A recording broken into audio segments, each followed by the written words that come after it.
Hi everyone! Kumusta kayo? And welcome back sa aking YouTube channel. And finally, I'm back after almost 4 months akong walang upload sa aking YouTube channel. Finally, I'm back.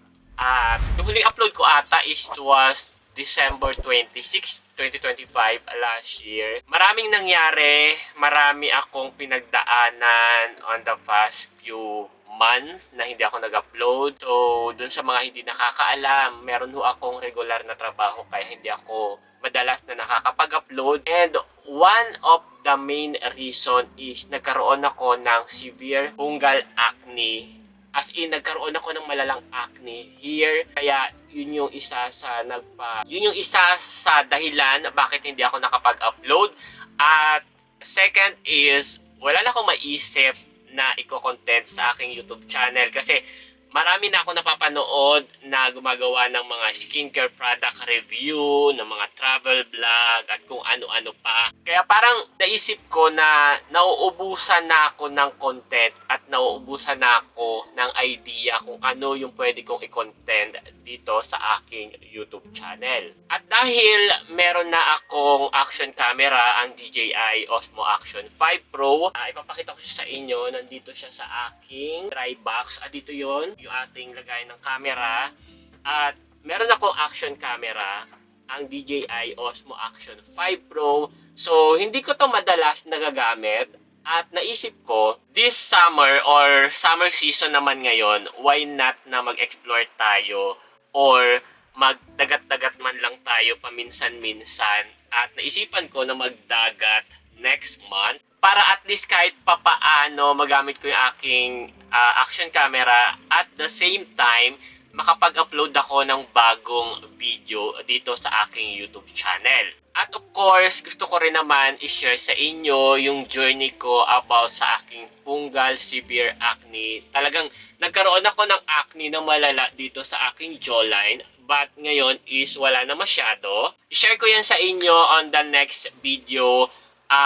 Ngayon is gusto ko muna makipag-usap sa inyo. Gusto ko muna i-share sa inyo yung mga nangyayari on the past few months. Marami akong in-applyan na mga agency kasi we plan na work sa abroad. Ang dami ko pinasahan ng mga resume. Siguro nasa 15 na siya. So, online, through email, nagpasa ako at wala pa nagre-respond. So, naisip ko siguro overage na ako kasi magpo-40 na ako this year at karamihan sa mga na-applyan ko is maximum na ay hanggang 35 years old lang. Kaya naisip ko, hindi siguro para sa akin ang pag-abroad or hindi naman talaga para sa lahat ang pag-abroad. Or nadala lang ako, na-hook lang ako doon sa mga kakilala ko na nag-a-abroad sa dati kong trabaho na nakakapag-abroad sa Europe. Kasi alam nyo, one of my favorite country or sabihin natin continent, basta Europe is gusto ko siyang mapuntahan. Gusto ko makapag-travel doon kasi ang problema, mahal ang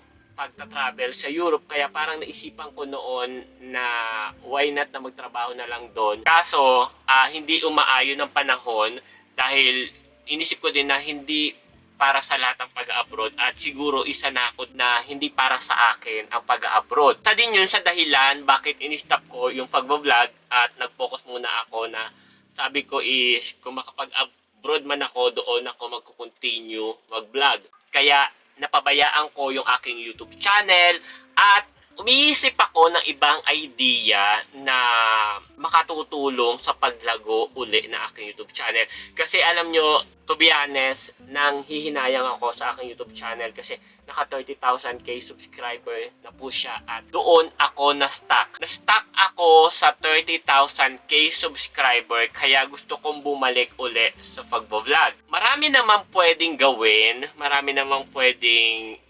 i-content sa ating YouTube channel. Kaso nga yun, parang naboburn out na ako at isa pa is, meron akong regular na trabaho. Instead na i-vlog ko or gumawa or umisip ako ng content at mag-edit ako is ipinapahinga ko na lang siya.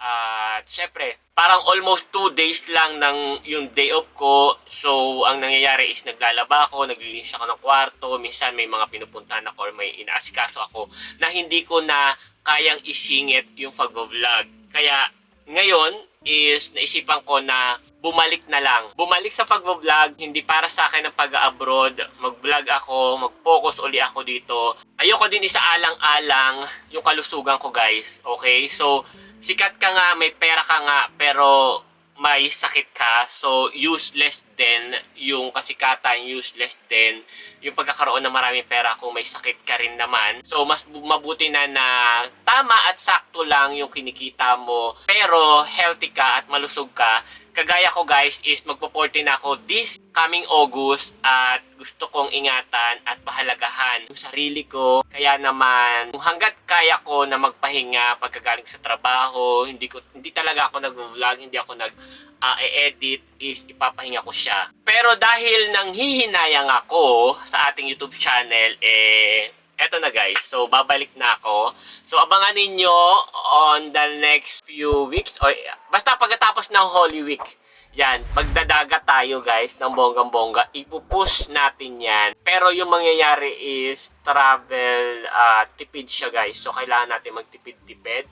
And hopefully, makapag-travel ulit tayo sa abroad.